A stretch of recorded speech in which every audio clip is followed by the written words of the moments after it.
All right, how's it going? Welcome back to another video here in the series on mechanics and relativity. We are still working through this section here on systems of particles, and in the last video we talked all about systems with specifically two particles, right? The first half of the video was based around what's known as the two-body problem, where you have two particles that are interacting with each other due to forces that one particle exerts on the other, and vice versa, but in the absence of any external forces. So we talked about that system, the two-body problem system, and how we can come up with solutions for that system. So that was kind of the first half of the video.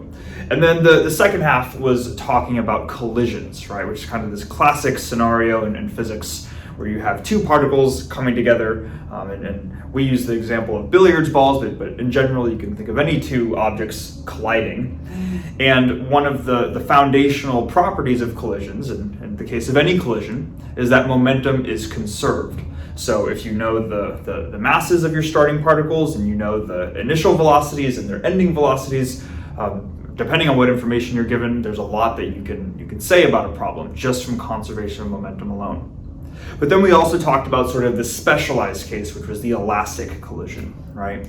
And in the elastic collision, there is no energy that's being lost due to, friction, sound, heat, or any of these forces that typically show up in everyday life. It's sort of this idealized case where not only is momentum conserved, but also energy is conserved, right?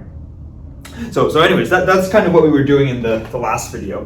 What we're going to be doing in this video, I think this is going to be a fun little topic within the section here on systems of particles, because everything that we've been doing throughout this entire video series, kind of one of the foundational assumptions that we've made is that if we have a particle denoted by a dot, and that particle has a mass of m, we have never said, up until this point, that m is a function of time. We've always just said if you have a particle of mass m, that the mass of the particle is just the mass of the particle. The mass does not change. No matter what I do with this marker, the number of atoms, we could say, that make up this marker do not change as a function of time. But what we're going to look at today is we're going to look at a sort of a special, interesting class of problems where we have a particle whose mass is changing as a function of time. These are things known as variable mass problems, okay? And what we're going to do is we're going to ask ourselves what happens to the equations of motion and what happens in general when all of a sudden now the mass is allowed to vary, right? How does that differ from if we have just a constant mass value? So what we're going to do, I guess, specifically is we're going to be primarily looking at a variable mass system in the case of a rocket, where you have a rocket that is moving, but it is slowly losing mass due to fuel that's being ejected out the back of the rocket. And what you can do then is you can think of both the rocket and the fuel as sort of two different particles, hence why it would fall under the section of systems of particles.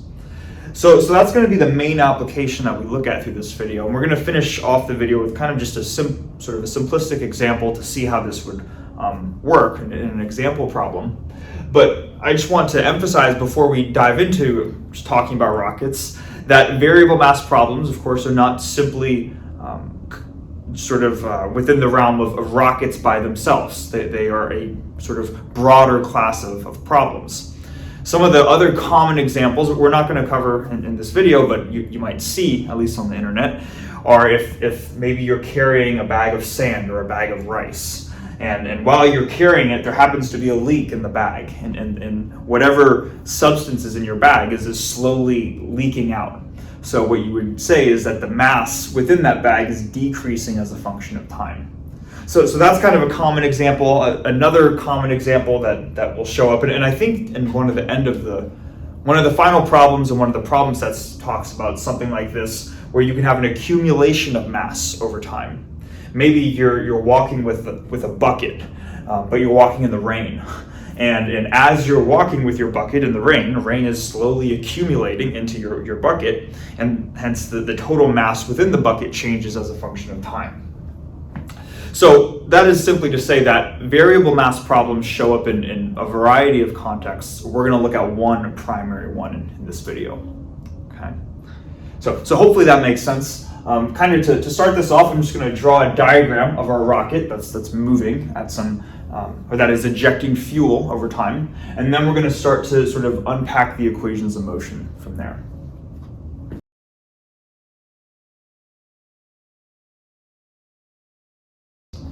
Okay, so this is supposed to be my attempt at drawing a rocket.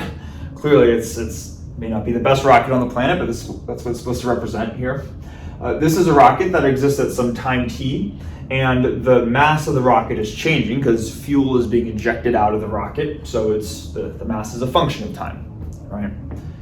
Now, we're going to get to the fuel being ejected out of the rocket in just a second. But before we do that, I want to quickly talk about a subtle detail that I don't believe we've explicitly talked about before in terms of Newtonian mechanics. And we're going to introduce this detail because it's going to be sort of the root of how problems get slightly tweaked or slightly adjusted, what changes when working with a variable mass problem. So what I have here is Newton's second law. And hopefully by now we're familiar with the fact that Newton's second law, it's this differential equation that describes the equation of motion for a particle, at least according to the Newtonian mechanics framework, right? And we have it written out right here. We're saying that the time derivative of the momentum is equal to the force acting on a particle. Now, one of the questions that might come to our mind, because we can say, yeah, that's Newton's second law. But one of the questions that might come to our mind is, well, why not write out F equals ma, right? Or at least F equals m times x double dot.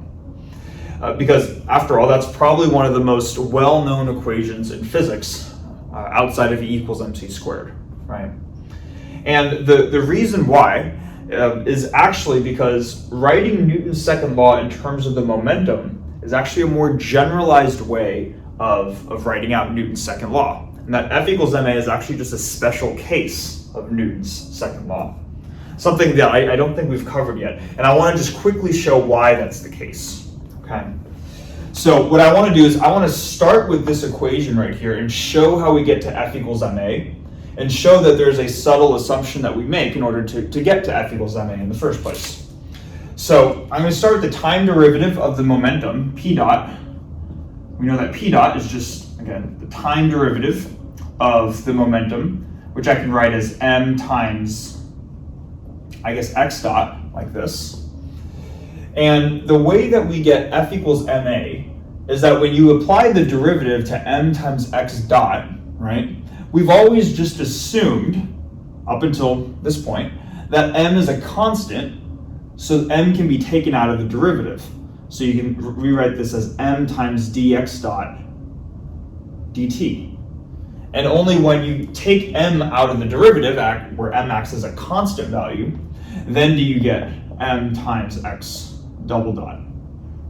So it turns out that F equals ma is really just Newton's sort of a specialized case, although a very common specialized case. It's a specialized case of Newton's second law where the mass of the particle is constant. But we're seeing that sort of more general way of working with Newton's second law, where we don't necessarily need to assume that the mass is constant, is just by starting with this version of Newton's second law in terms of the time derivative of the momentum. Because hopefully you can see that when working with the time derivative of the momentum, you now have the time derivative of this quantity right here. And now that you have a product of two things, if you have a variable mass problem where the mass is allowed to be a function of time, all that means, the only thing that changes is you now have one quantity, which is a function of time, the mass, and then the particle's velocity, which is another quantity as a function of time. So you'd be applying product rule right here as opposed to just pulling a constant out. So by thinking of Newton's second law in terms of the momentum, it's this more general way of thinking about the equations of motion for a particle. And this is almost, in a sense, this is almost foreshadowing to subsequent courses on physics, which I would eventually like to make videos on, whether it be classical mechanics or quantum mechanics, we'll see that in some of these later video series, that when working with the equations of motion for a particle in these different frameworks, that talking about the particle's momentum is a very fundamental thing. And this is kind of just one sort of nice instance where we see that thinking of the momentum as opposed to the acceleration is sort of this more generalized way of looking at a system's equation of motion. Okay. So anyways, I just wanted to comment on that Newton's second law is really at the most general level written in terms of the time derivative of momentum. What I want to do, though, to actually start seeing how this gets implemented is to introduce fuel into this problem. So I'm going to draw out the rocket at a slightly later time. This is almost going to be at a starting time, some starting time t. And what we're going to do is we're going to say, what does this picture look like now at some slightly later time? So it's ejected maybe a small amount of fuel going out this way. We're going to draw that picture and then start to derive the equations of motion from there.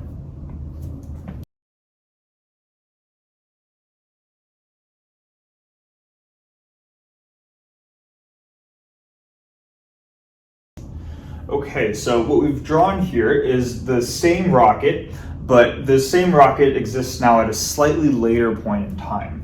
So the time at which this rocket exists at is t plus, we can think of sort of a small increment in time, delta t. Okay. So if we start at time t, now we're at a time t plus delta t, the mass of the rocket has changed from m of t to m of t plus delta t. And specifically, the mass of the rocket has gotten lighter. So we can think of m of t as being heavier or more or greater than m of t plus delta t. The reason why is because the rocket has lost mass from its initial state in the form of fuel being ejected outwards, where we could say that this fuel, which is denoted by these lines right here, is ejected at some velocity u relative to the rocket. And this, the fuel itself also has mass associated with it, right? And the mass associated with the fuel is simply the mass lost from the rocket's starting mass to how much mass is remaining after the fuel got ejected, right? So hopefully it's sort of intuitively clear that the mass of the fuel takes this form right here. So what we have now is we have sort of two different instances in time at which this rocket exists. And we'd like to come up with an equation of motion to describe the rocket. Now what we're going to do is we're going to use our knowledge that we have here, where we would like to talk about the time derivative of the momentum of this rocket. So what we're going to do is we're going to essentially develop an expression for the time derivative of the momentum. And that's going to start by just saying that we're going to look for the rocket's momentum, so p, at some time t plus delta t, okay? And what we can do is we know that the total momentum, I'm saying the total momentum of the rocket, I really mean the total momentum of the system, because this total momentum of the system can be composed into a sum of two terms, where the first is the momentum of the rocket at a time t plus delta t, plus we also have the momentum of the fuel at a time t plus delta t, right? And what we're going to do is we're going to come up with expressions for both of these terms right here. I'll start with the momentum of the rocket, which we can write right here. So p of rocket, probably could have just written p of r, but whatever, p of rocket, t plus delta t. How can we express that, right? Well, we know that the momentum of anything is the mass times the velocity. But if we're looking at the mass and the velocity at this specific time right here, we're going to write the mass at t plus delta t, right? Because the mass is now a function of time, times the rocket's velocity, which we can just call v. That's the variable that we'll use to denote the rocket's velocity at a time t plus delta t. Okay. So what we can do with both of these terms, we can think these are functions of time, And effectively, we can rewrite these terms, or at least we can approximate these terms by writing out their expansions in terms of this quantity delta t right here. Okay. So just to see how this works, we can re-express m evaluated at t plus delta t as the following. We can write it as just m of t. And let me not write equals, but let me write it's approximately this. M of t, so this is like the 0th order term in terms of delta t. And we also have plus the first derivative, dm dt, times delta t, like this. And then so this is at least out to linear order, how we can express the mass right here. And then we can do the same thing with the velocity, right? So we can express this as v of t plus dv dt delta t, like this. And of course, they're going to be sort of higher order terms, right? Where we have higher powers of delta t, but we're going to be primarily interested with the linear order terms. And then it's just a matter of sort of expanding this out, right? So once we have this expression, we can say that we have m of t times v of t, so m of t times v of t, plus m of t times dv dt. So what I'm going to do is I'm going to write m times dv dt. So we're doing this times this plus this times this.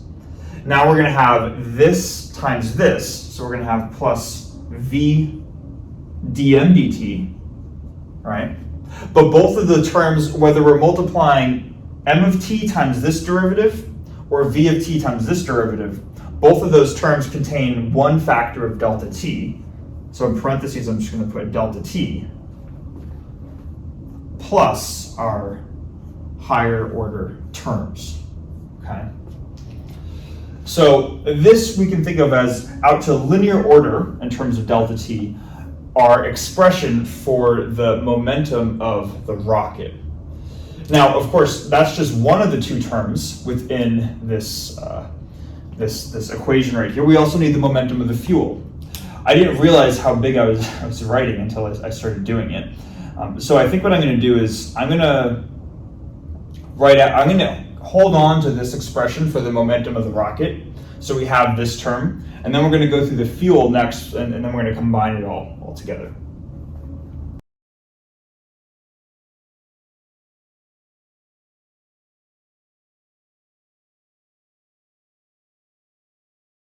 All right, so we have the momentum of the rocket, which at least out to linear order in terms of delta t is the sum of these two terms right here. Plus we have some higher order terms, but we're not going to worry about those. Next thing that we're going to do is we're going to look at the momentum of the fuel at this time t plus delta t. And the same concept applies. We're going to look at how its mass changes as a function of time and how the velocity of the fuel changes as a function of time. It's just that it's not quite as straightforward as just saying, oh, it has some mass and some mass m, some velocity v, and that's the end of it, right? In terms of the mass of the fuel, we've already specified that right here, right? Which we said was the starting mass of the rocket minus the leftover mass of the rocket after fuel got ejected, right? So naturally the difference between the two is going to be the mass that was lost in terms of fuel. So when we write out the mass for the fuel as a function of time, we're actually going to write out this difference of two terms right here. So I'm going to have m of t minus m of t plus delta t, okay? Now, what about the velocity of the fuel? We might be initially inclined to say that the velocity of the fuel is just u, because we also specified that, right? But we want to keep in mind how u is defined. U is defined as the velocity of the fuel relative to the rocket, okay? And to make sure that this is clear, I want us to almost imagine that sort of bystanders watching this rocket pass by, and I'm acting as a bystander, watching the rocket go from the left to the right of the board. If me and you and all the observers are stationary, we're watching the rocket pass by with some velocity v, right? Now, if the rocket is passing by with some velocity v, but then the velocity of the fuel is u relative to the rocket or relative to v, that means that how we see the fuel, the velocity of the fuel relative to us is just going to be the sum of those two terms, right? It's just working with relative velocities.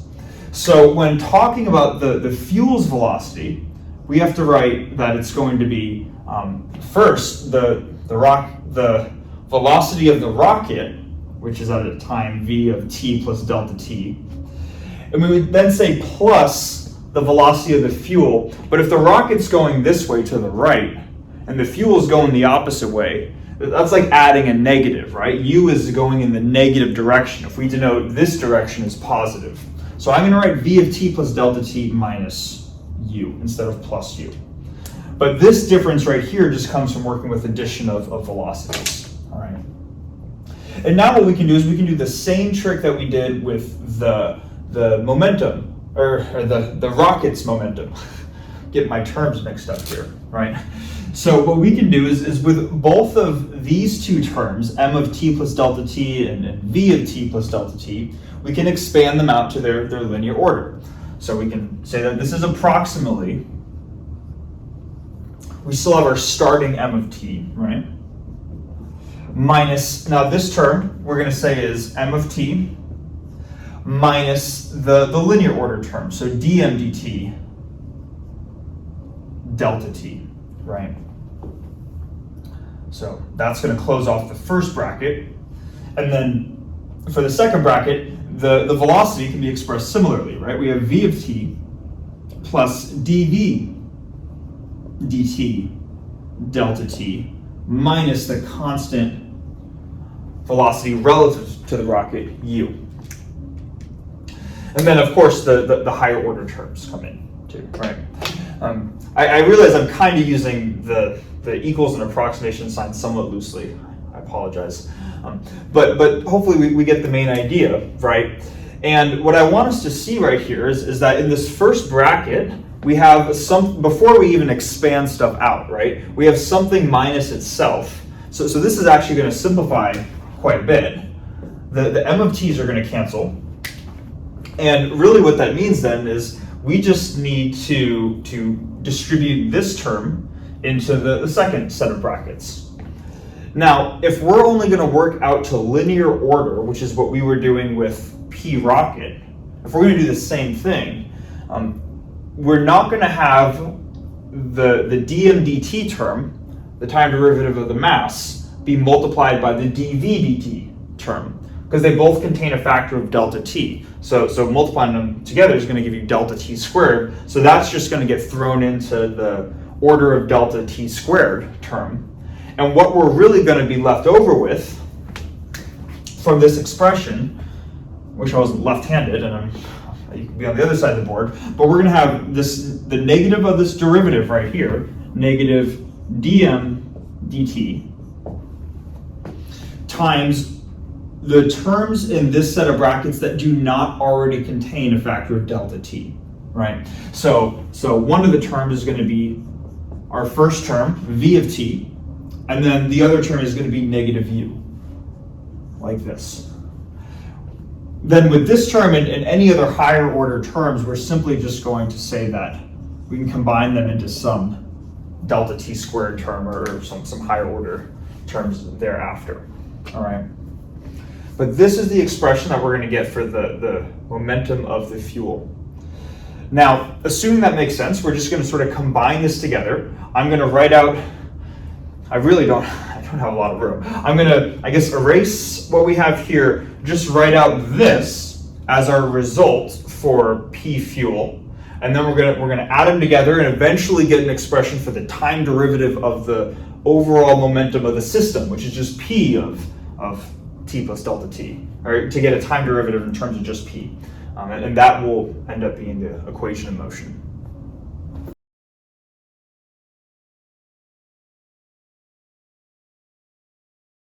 All right, so we have an expression for P rocket and now P fuel. We're going to combine them together to ultimately get an expression for the time derivative of the overall momentum of the system. Let's first just combine them, right? So with these two expressions right here, we can now write out P of T plus delta, or P of T plus delta T, which is just the sum of these two things, right? And I realize there's going to be, this would be a lot to just rewrite essentially these two lines right here. So I'm going to kind of go through it in words as I'm writing this out. So the first term is P rocket, right? So we're going to have M of T times V of T. So we have M of T times V of T plus these two derivatives right here. One derivative is M times dV dt. Another is V times dm dt. But if we think about this term right here from P rocket, and then that's going to be one of the terms in this overall sum right here. One of the other terms in the sum is going to be P coming from P fuel, right? And that is also containing a derivative, and specifically negative V times dm dt. So we have a positive V times dm dt coming from P rocket, and we have a negative V times dm dt coming from P fuel. So rather than, so those terms are going to cancel effectively. And what we're going to be left over with is just going to be this first derivative, or this first term right here. So we're going to have plus M times dV dt delta t like this. Then we have plus higher order terms. We're just going to combine all the higher order terms in at the end. So that takes care of P rocket. Now we also just need to look at P fuel. P fuel has these terms in them, but remember we already canceled this term out, the negative V dm dt with the positive V dm dt here. So really the only term that we have to contribute from P fuel is minus a negative or plus U times dm dt. So I'm going to write times, oh, and there should be a delta t here too, right? Delta t, excuse me. Should be a delta t there.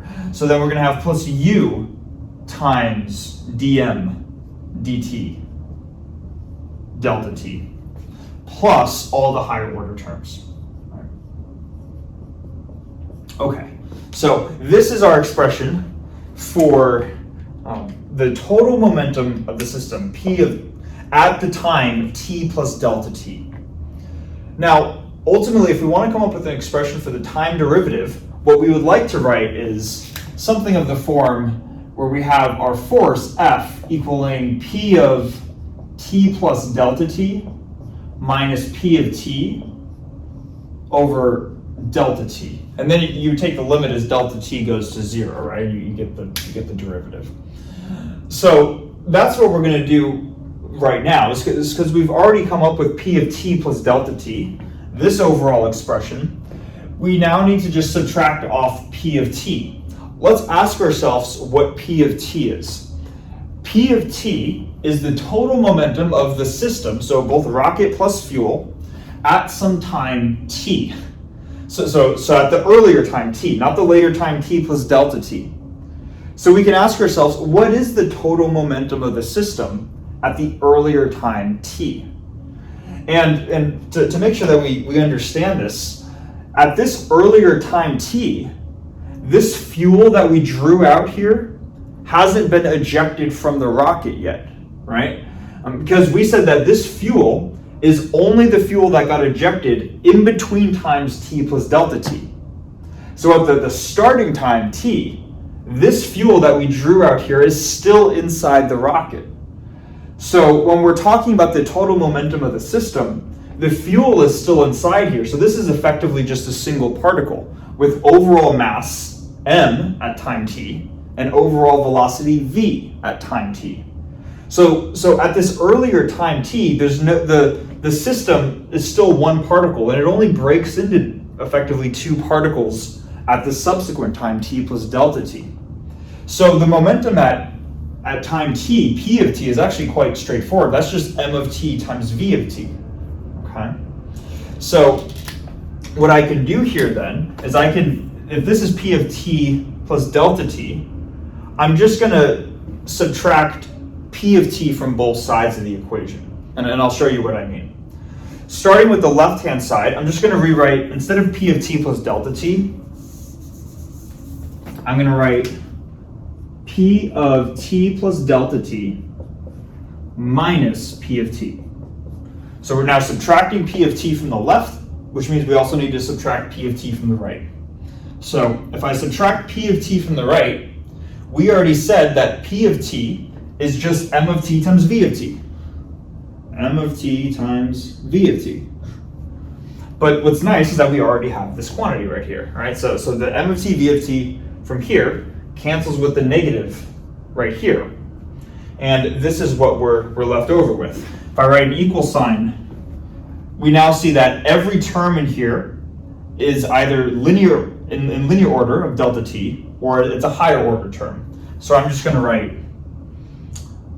m times dv dt plus u times dm dt. So these two terms right here times our factor of delta t plus the higher order terms, the delta t squared terms. Okay. So that's just the difference in the numerator right here, p of t plus delta t minus p of t. Now, of course, we need to divide out delta t as well. So let's just do that to both sides of the equation. Starting with the left-hand side, I can divide out delta t, which means I would need to divide out delta t from this side of the equation. And we see that the delta t's effectively cancel, giving us our expression, which is just here in parentheses, for the time derivative of the momentum. So it's nice, like as we're adding on terms to this derivative that we're sort of constructing here, terms are effectively just sort of canceling out, and the expression's almost getting simpler and simpler. And what we're left with then is, if we have F, our force, write it over here, that's going to equal the time derivative of the momentum, which we now see is just this term in parentheses right here. So this is m times dv dt plus u times dm dt, right? And this equation has a name. I'm going to try not to butcher it. If I can pronounce it right, I believe it's called the Tsiolkovsky rocket equation. It's named after a Russian scientist, and he was one of three people that sort of were, I guess, or they discovered it around the same time. But if I remember correctly, I believe it was Tsiolkovsky who was the first person to really apply it, and hence why the equation is named after him. Don't fact check me on that, but I do know that it's named after this guy, Tsiolkovsky. It's called this guy's rocket equation. All right. Rocket equation. This differential equation right here. Okay. So it's cool. We get this nice result. I want to just briefly comment on what we're doing in the large sort of grand scheme of things, though, right? What we're really doing is we're just taking Newton's second law and just working under the condition that the mass is changing as a function of time. Now, one sort of additional constraint that we've sort of been implicitly using is that while the mass changes as a function of time, the mass in this system is being conserved, right? Whatever mass is being lost in the rocket is still going out in the form of fuel. So we're still working under the assumption that we have conservation of mass, but really outside of that, then it's just a matter of applying Newton's second law with a varying mass as a function of time. And then you can see that as you just go through the results, they kind of just sort of begin to write themselves. And eventually you get this nice looking differential equation, right? So kind of cool. I think this is a fun derivation to go through. What we're going to do now to finish off the video is we're just going to go through a simple example of applying the Tsiolkovsky rocket equation to just a simple problem, just to see how you would apply it, and then we'll call the video at that point.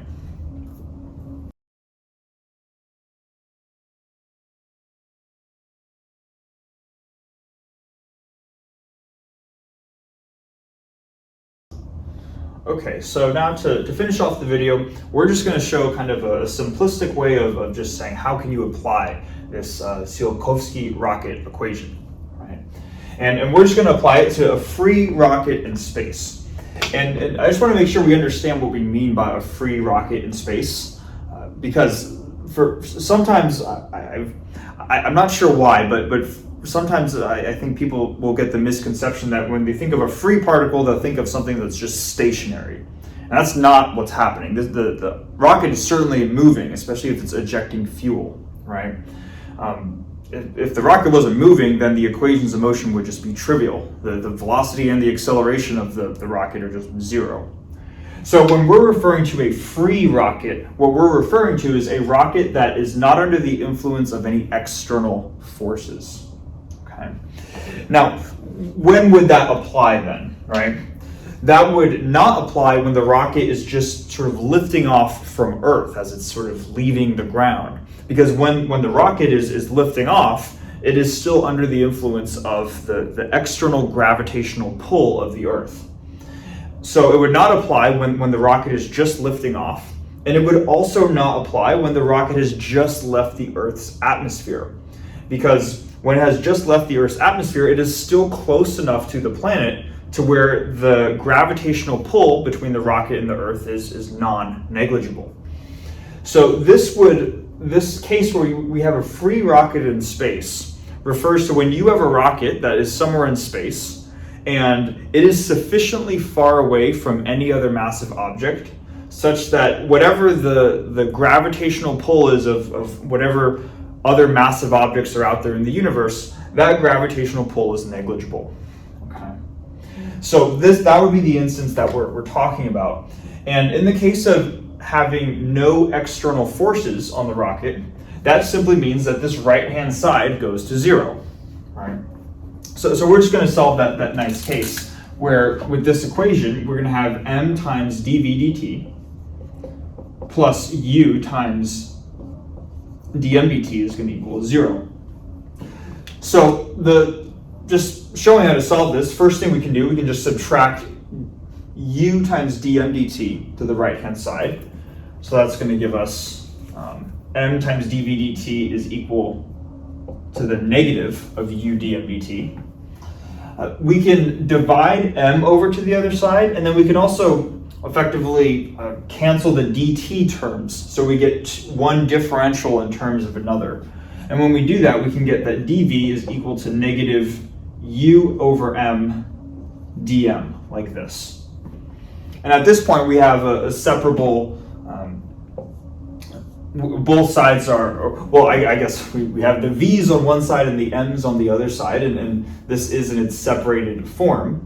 And now it's just a matter of integrating, right? So for the left-hand side, we would just get v by itself. I'm going to write v of t, but I'm also going to add on sort of the integration constant. I'm choosing it to be minus v naught, just so we don't have as many minuses later on in the equation, but this is really just our integration constant right here. And then for this term right here, the integration variable is m, right, because this is a variable mass problem, but u is still a constant. So we can bring u out to the front, minus u, and then we're going to have minus u. The integral of dm over m is just ln of m, or log of m. So we have log of m. Mass can't be negative, so the absolute value sign is implied. And then minus its integration constant. But there's already a minus there, so we're going to add on u log of some m naught. Okay. So just separating the differential equation, what we can do is we can add v naught to the other side, so we get that v of t equals v naught. And then we can combine these log terms together, right? So we can let's make that v a little better. So we can combine the log terms together to get minus u times log of, let's see, it's going to be m over m naught. Okay. And that would be the equation of motion, right? If we have a free rocket in space to describe its velocity.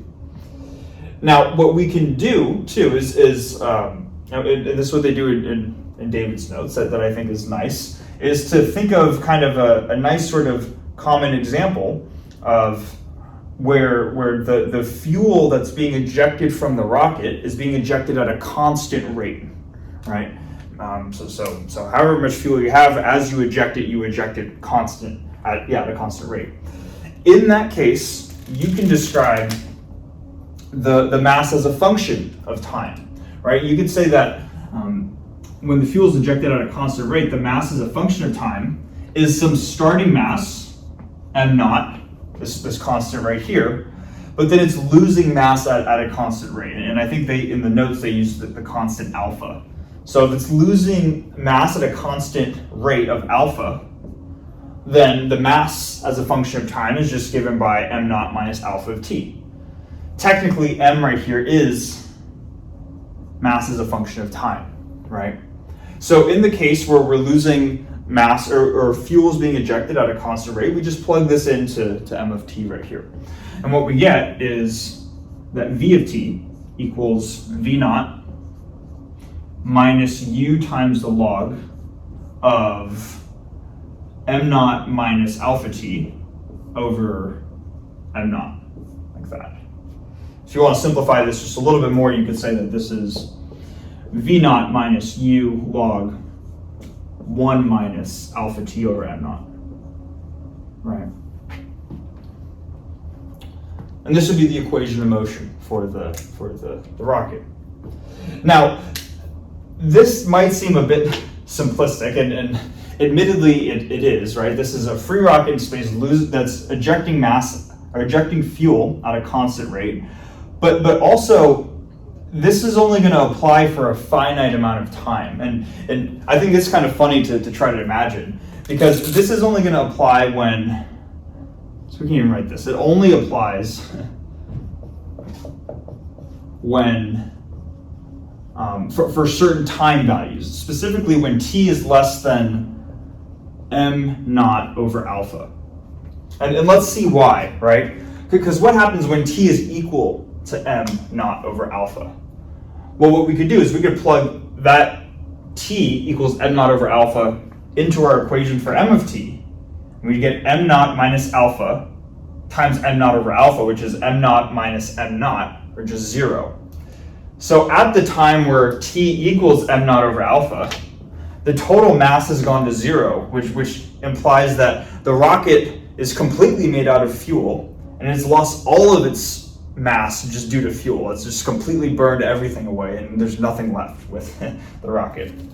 So admittedly, this is a bit of a simplistic picture, but within certain regimes, we can see how it's actually quite simple, I guess relatively simple, to come up with an equation of motion for a rocket that's ejecting mass. Right?